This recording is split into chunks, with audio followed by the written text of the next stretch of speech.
நமஸ்காரம் எல்லாருக்கும். Welcome to Kana's what's cooking. இன்றைக்கி நம்ம வெஜிடபிள் உப்புமா எப்படி பண்ணலான்றதை பார்க்க போகிறோம். இது நீங்கள் ஒரு தயிரோ இல்லை வாழைப்பழம் வச்சு சாப்பிட்டிங்கன்னா ரொம்ப டேஸ்டியாக இருக்கும். வெஜிடபிள் உப்புமாக்கு தேவையான பொருள் நீங்கள் நார்மலாக கிடைக்கிற ரவை கூட யூஸ் பண்ணலாம். இன்றைக்கி நான் கோதுமை ரவை அப்படின்னு சொல்லுவோம் இல்லையா, உடச்ச கோதுமை, அதை நான் யூஸ் பண்ணிகிட்ருக்கேன். இதை தலியா அப்படின்னும் சொல்லுவாங்க. இது நான் எடுத்து நல்லா ரோஸ்ட் பண்ணி வச்சுருக்கேன். நமக்கு ரோஸ்டட் ரவான்னு கிடைச்சாலும் நம்ம லைட்டாக இந்த மாதிரி ரோஸ்ட் பண்ணிக்கிட்டோன்னா டேஸ்ட்டு ரொம்ப ரொம்ப நல்லாயிருக்கும். ஒரு வெங்காயம், ஒரு தக்காளி பொடிசாக கட் பண்ணது. எந்த ஒரு சமையல்னாலும் கருவேப்பிலை போட்டுக்கோங்க. It is rich in iron. நம்ம ஹெல்த்துக்கு ரொம்ப ரொம்ப நல்லது. ஸ்கின்னுக்கு, முடிக்கு, இந்த மாதிரி ரொம்ப பெனிஃபிட்ஸ் இருக்குது, அது போட்டுக்கோங்க.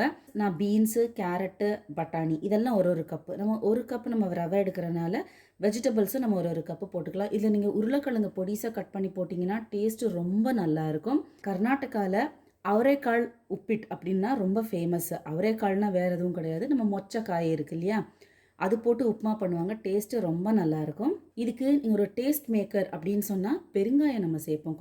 கொஞ்சமாக நம்ம பொடிசாக நறுக்கின இஞ்சி, அதுதான் இதோட டேஸ்ட்டு. கடைசியில் நம்ம கொஞ்சமாக தேங்காய் துருவல் போட்டுக்குவோம். ஒரு ஸ்பூன் எண்ணெய் போட்டிருக்கோம், குக்கிங் ஆயில். அதோட நம்ம ஒரு ஸ்பூனு நம்ம கீ சேர்த்துக்கலாம்.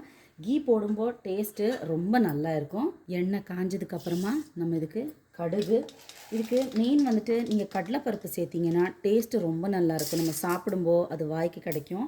எப்போவுமே உப்புமாக்கு பச்சை மிளகா சேர்க்காம இது மாதிரி நீங்கள் காஞ்ச மிளகா சேர்த்திங்கன்னா டேஸ்ட்டு ரொம்ப நல்லாயிருக்கும். டேஸ்ட்டுக்காக கேஷ்யூநட் சேர்த்துக்கோங்க. கேஷ்யூநட் வந்துட்டு ஆப்ஷனல் தான், போட்டிங்கன்னா டேஸ்ட்டு ரொம்ப நல்லாயிருக்கும். இது மாதிரி எல்லா வெஜிடபிள்ஸும் போட்டு நீங்கள் மந்த்லி ஒன்ஸ் ஒரு உப்புமா செஞ்சு கொடுத்தீங்கன்னா டேஸ்ட்டு ரொம்ப நல்லாயிருக்கும். எல்லோரும் விருப்பப்பட்டு சாப்பிடுவாங்க. இப்போ வெங்காயமும் நம்மளோட இஞ்சியும் சேர்த்துக்கலாம். பெருங்காயம் சேர்த்துக்கோங்க, டேஸ்ட்டு ரொம்ப நல்லாயிருக்கும். எந்த காய் கொஞ்சம் வேகிறதுக்கு அதிக சமயம் எடுக்குமோ அது மாதிரி நம்ம பீன்ஸு, தக்காளி இதெல்லாம் போட்டுக்கலாம். உப்பு சேர்த்துக்கிட்டோம்னா கொஞ்சம் சீக்கிரமாக குக்காகும். இந்த சமயத்தில் நம்ம கொஞ்சமாக மஞ்சள் பொடியும் இந்த பட்டாணியும் சேர்த்துக்கலாம். கீ, கேஷ்யூ, அப்புறமா ஜிஞ்சரெல்லாம் போடும்போது டேஸ்ட்டு ரொம்ப நல்லாயிருக்கும். அப்போ நீங்கள் இது மாதிரி எப்பயாச்சும் ஒரு தடவை செஞ்சு கொடுத்தீங்கன்னா, அதுவும் நிறைய காய்கறி போட்டிருக்கோம்.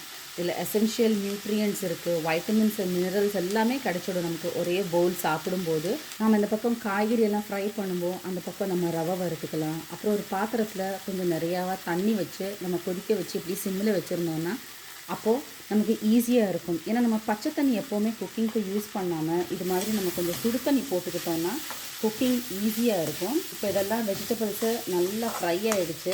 இப்போ நம்ம வச்சுருக்கிற சுடு தண்ணியை நம்ம இதில் ஊற்றிடலாம். எப்போவுமே தண்ணி கொஞ்சம் அதிகமாக வச்சுக்கிட்டிங்கன்னா நல்லது. ஏன்னா அதை நம்ம ஹையில் வச்சுட்டு நம்ம அதை ரெடியூஸ் பண்ணிக்கலாம். தண்ணி பத்தலைட்னா அப்புறம் உப்புமா கட்டியாகிடும், அதோட டேஸ்ட்டே போயிடும். இது இப்போ நம்ம க்ளோஸ் பண்ணி ஒரு 5 மினிட்ஸ் நல்லா கொதித்து அந்த வெஜிடபிள்ஸ் எல்லாம் குக் ஆகி வரட்டும். நம்ம வெஜிடபிள்ஸு ஹாஃப் குக் ஆகிடுச்சு. இப்போ நம்ம இதில் கொஞ்சமாக நம்ம தேங்காய் துருவல் போட்டுக்கலாம். இது வந்து ஆப்ஷனல் தான், பட் டேஸ்ட்டு ரொம்ப நல்லாயிருக்கும். இந்த சமயத்தில் நம்ம உப்பு பார்த்துக்கோங்க. காரம் எல்லாம் நிறையா போடாதீங்க. ஆல்ரெடி நம்ம 2 காஞ்ச மிளகா போட்டிருக்கோம்.